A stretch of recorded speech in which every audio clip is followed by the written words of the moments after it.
মৌলভীবাজারের ধলাই নদীর পানি রেলওয়ে ব্রিজ এলাকার বিপদসীমার ৯ সেন্টিমিটার উপর দিয়ে প্রবাহিত হচ্ছে। অনেক গ্রাম বন্যায় কবলিত হয়ে পড়েছে। কমলগঞ্জ থেকে আরও জানাচ্ছেন প্রতিনিধি মহসিন পারভেজ। আমরা সিলেটের পুরো বিভাগের বিভিন্ন জেলা উপজেলাতে আমরা দেখেছি যে পানি বেড়েছে। এক্ষেত্রে মৌলভীবাজারের কি অবস্থা, আপনার কাছে কি তথ্য রয়েছে জানাবেন। আপনি জানেন যে গত কয়েকদিন ধরে প্রচুর বৃষ্টিপাত, উজান থেকে নেমে আসা ঢলে ধলাই নদীর পানি বিপদসীমার উপর দিয়ে প্রবাহিত হচ্ছে।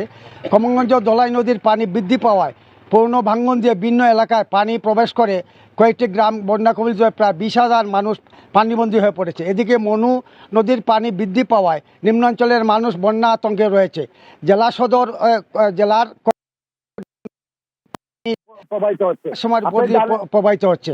আপনি জানেন এখন আমনের সময়, আমন ধান এবং সবজি সম্পূর্ণ তলিয়ে গেছে। এই ছিল আমার শেষ তথ্য বন্যা নিয়ে।